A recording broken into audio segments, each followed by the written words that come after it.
Ok, galera, bom dia. Vamos lá, mais uma aula para primeiro ano do ensino médio. Lembrando agora que esse é o nosso último capítulo, tá? O capítulo 11, desmatamento e desertificação, ok? Isso porque na aula passada a gente viu as principais áreas florestais existentes na Terra, né?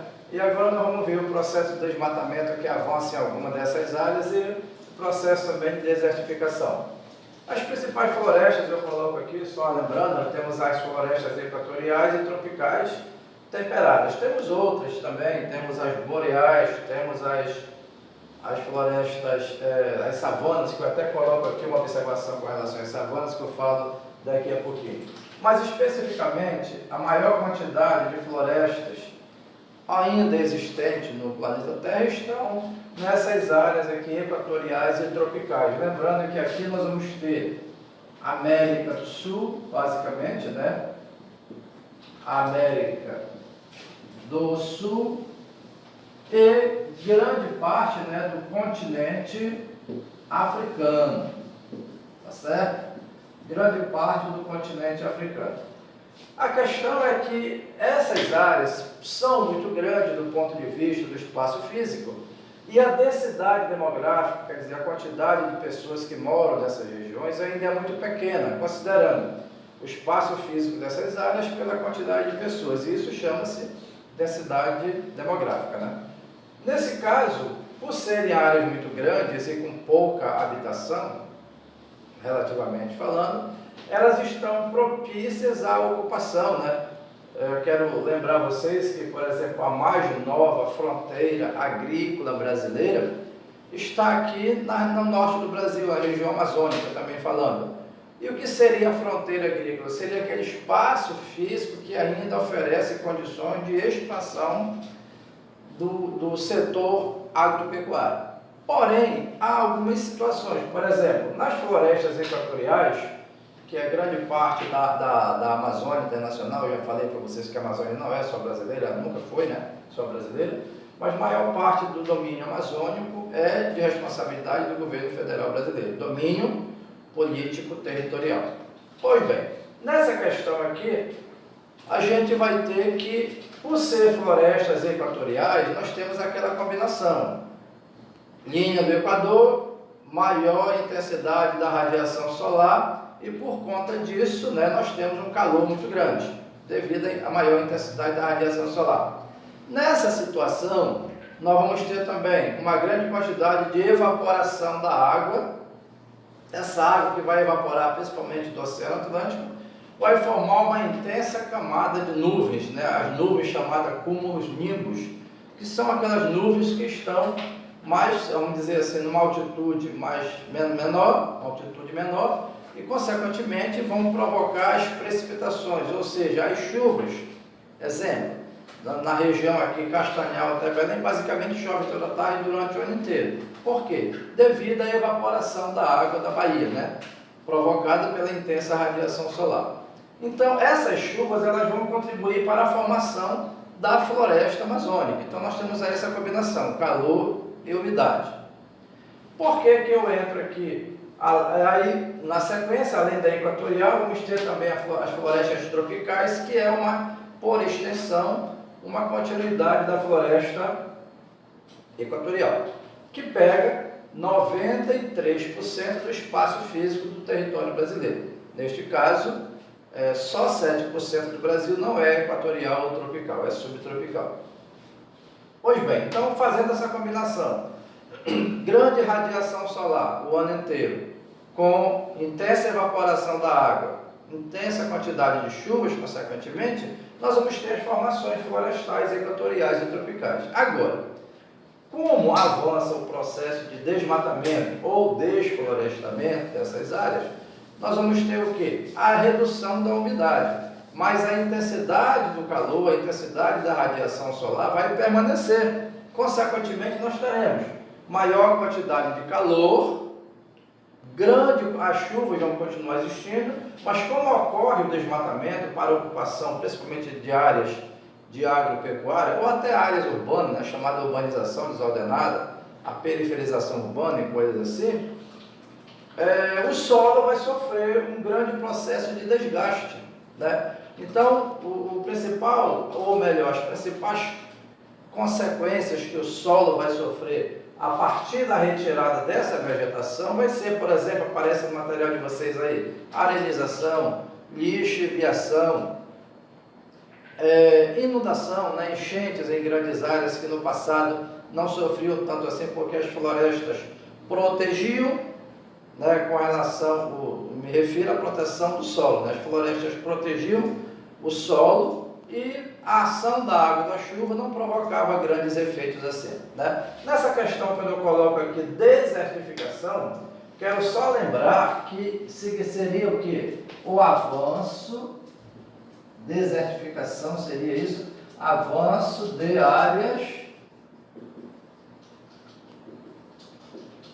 de desertos, tá? Quando você ouvir falar desertificação, significa isso, avanço de área de desertos, ou seja, pequenas áreas que no passado começaram a surgir sem vegetação, sem a presença de água no solo, que aí caracteriza um tipo de deserto.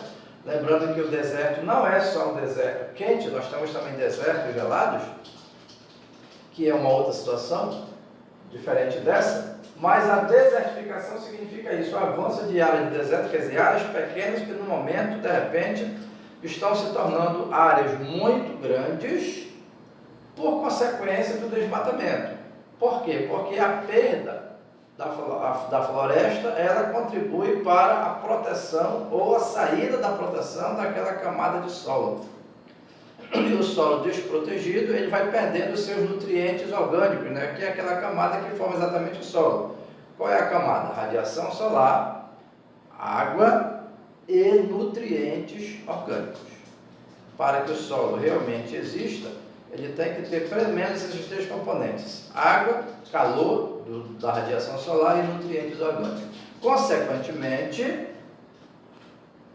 essas áreas de deserto vão avançar. Quero lembrar também que a desertificação, ela é uma consequência, principalmente aqui, principalmente nas regiões equatoriais e tropicais, do pisoteio excessivo do gado em áreas de pastagens. Aqui na região Bragantina eu já vi alguns exemplos nessa situação, onde ocorre um pisoteio excessivo. O que é isso? Você coloca uma grande quantidade de animais em uma área relativamente pequena para aquela quantidade de animais, e eles ficam ali por um período muito maior do que deveria. Então, além dele comer a parte superficial da pastagem, ele fica pisoteando o terreno. E quando ele pisoteia o terreno, vai ocorrer a perda do nutriente orgânico do solo, né? Desculpe. Assim como também a água vai desaparecer daquela área da camada superficial do solo e ele vai virar areia pura. A areia pura não vai ter a presença da vegetação, tão pouca quantidade de água, tão pouca quantidade de nutrientes do solo, nutrientes orgânicos. Logo, com isso, os desertos vão começar a aparecer. Há uma discussão com relação às florestas equatoriais, que no caso da América do Sul é a Amazônia, mas lembrando que a floresta equatorial não está restrito apenas à região amazônica, né? Ela tem parte na Ásia, parte na África, que não são chamadas de Amazônia, mas são florestas equatoriais. E nessa questão aqui, essas áreas de desertos estão se expandindo, o que torna o planeta Terra bem mais acessível, vamos dizer assim, né? Os problemas acabam sendo maiores, os prejuízos acabam sendo maiores que os benefícios, tá certo? Coloquei aqui uma observação aqui das savanas, porque no caso, essa expressão aqui, savanas, ela está mais limitada ao continente africano, né? A África. No caso da América do Sul, aqui especificamente do Brasil, são chamadas de cerrados. Por exemplo, o cerrado do centro-oeste brasileiro. Lembrando que o cerrado brasileiro